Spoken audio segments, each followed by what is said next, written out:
ব্যক্তিগতভাবে কল্যাণ ব্যানার্জি, আমি মানুষের দ্বারা নির্বাচিত, তিনি নির্বাচিত নন। মানুষের ভোটকে প্রভাবিত করে ভুয়ো ভোটে মমতা বন্দ্যোপাধ্যায়ের ছবি নিয়ে অনেক ফ্যাক্টরকে কাজ করিয়ে কল্যাণ বন্দ্যোপাধ্যায় সাংসদ।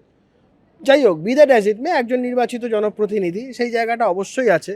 কিন্তু তার মানে এটা নয় যে তার অধিকার আছে রাজ্যের একজন সাংবিধানিক প্রধান, আমাদের রাজ্যের রাজ্যপাল, তাকে তিনি এই কদর্য ভাষায় আক্রমণ করবেন।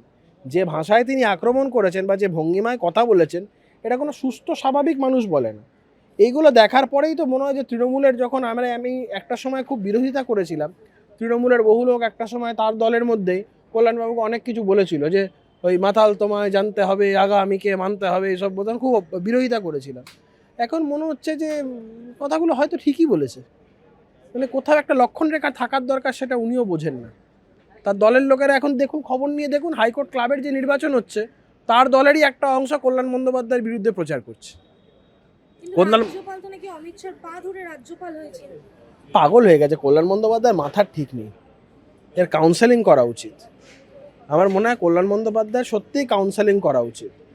আর একটা person with a unsound mind, he is not fit to become a member of Parliament. Kalyan Bandyopadhyay মানসিকভাবে আদৌ স্থির কিনা, বা তার মানসিক স্থিরতা আছে কিনা, বা মানসিকভাবে তিনি সুস্থ কিনা, এটা আগে যাচাই করা হোক। নাহলে এই কথাগুলো অমূলক। কল্যাণ বন্দ্যোপাধ্যায় মানে এতটা বিগড়ে যাবে মাথাটা এই এই বয়সে এসে, বোঝা যায়নি আগে।